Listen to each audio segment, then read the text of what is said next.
Welcome to Pod Me If You Can TV. I'm David Farrell. And I'm Lloyd Hughes. And here on Pod Me If You Can TV, we find obscure titles with your favourite stars and we discuss them. Today's film has a lot of stars in it. It is Blast 'Em, 1992 documentary about paparazzi Victor Malafronte. This was filmed over 9 months, 1990 to 1991, and that's the pre-Diana dying in 97. But the film was briefly re-released after her death because, paparazzis were so in the limelight, they probably thought they could get some more cash out of this or something. It's such an obscure documentary. Only has about 40-something people on IMDb discussing, rating it rather, and nobody discussing it at all in the forums. How did you find this film? I found it in a store and I thought, look, let's have a documentary on Pod Me If You Can TV. This has, he obviously is stalking stars the way paparazzos do. It advertises on the front more star cameos than The Player. Blast 'Em has Willem Dafoe. It has JFK Jr., has Tim Robbins, Susan Sarandon, Harvey Keitel, Yoko Ono, Liza Minnelli, Christopher Walken, Ray Liotta, Jeremy Irons, Robert De Niro's in this, Bill Murray, Sean Penn. Look, you got Jack Nicholson, Madonna, Stallone, Matt Dillon, Cindy Crawford, Bruce Willis, a very young-looking Denzel Washington. There's tons and tons of people in this. But the issue is, it only shows them for a few seconds. Yeah, I was about to say, does that constitute them for 2 minutes of conversation or, Yes. Yeah. It's very much what paparazzo are seen doing, It's just that this is a really good documentary for a moment in time. It shows exactly what it would look like with the kinds of cameras they would use, the kinds of conversations they might have. The main character in this, Victor Malafronte, is incredibly rude. The plot of the documentary, the loose storyline, is that currently, at this point in time, the hot photo to get is Michael J. Fox and his wife. So he tries to get a good photo of them for days and days. They don't sort of pose for photos. They just walk into events and stuff, so they're not getting good photos of them.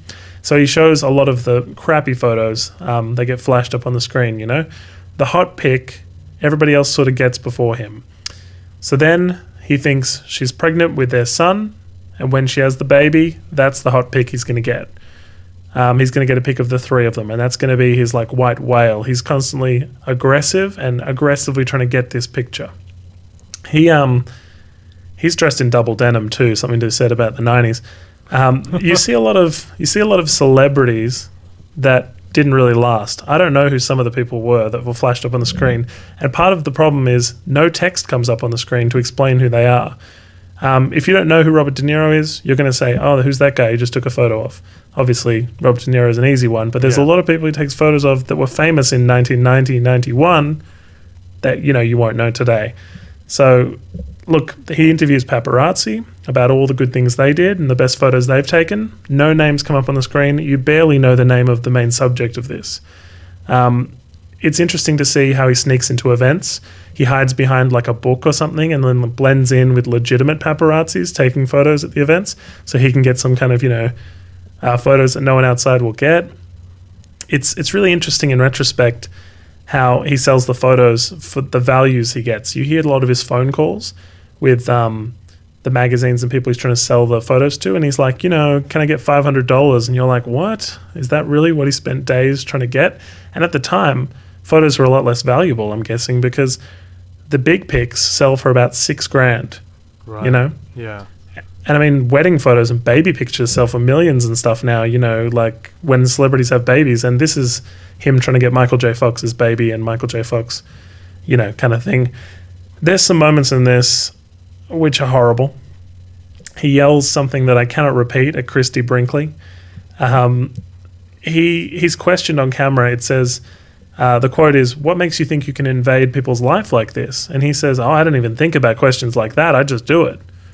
So it's not like this has much substance. What does Blast 'Em refer to? Blast 'em? Yeah. Like taking a photo, like blasting them with a flash of light. Is that lingo in the documentary? No, not at all. Okay, sure. Yep. No, it's look, it's you're blasted by a flash of light and they take a photo. I guess that's the limit of it. It's a catchy title. Did you come across as this documentary vilifies the paparazzi community, or does it make them look ugly, or does it, put an interesting look on them? It's as if no one had done one before. There's a much better one now called Teenage Paparazzo, which covers this topic way better and is from the perspective of both the paparazzi and the star. Oh, this cool. one, it just feels like they've rolled cameras, they've gone out on the street, and then they've sort of seen what they can get. It doesn't vilify them until the lead guy, Victor Malafronte, opens his mouth, because he's so aggressive and rude and says things that you don't think he should, that why should they pose for his photos? You feel for them and you say, look, they're famous, that's great, they've kind of signed on for this in a way. But in the same way, he's like taking it to another level, Look, it's bad in a lot of parts. It's a long documentary for not ever putting up any text. So you go, I don't know who this guy is, I don't know who this guy is. It's hard to watch. So it sounds like a very poorly made documentary. It's like found footage. Like someone found a bunch of footage. They didn't know what it was. They edited it together. One more thing. It takes place in New York, not LA. So there's less celebrities. It's not like the LA nightlife. They're just they're trying to get JFK Jr. a lot and Michael J. Fox a lot. Anyone else is there for an event. So it's not like they're going to get pictures of people, just getting an ice cream cone or something. They know where they're going to be. So yeah. I don't know. It's an intense portrayal of him. I think he criticized himself in retrospect in the interviews. You can find stuff about Victor Malafronte online where he says, I was so young and I was arrogant. And this is basically what this portrays. It portrays not a very nice moment in this guy's life. So, if you can find it, and I doubt you'll be able to, blast them. More star cameos than the player. Find more from us at www.podmeifyoucan.com.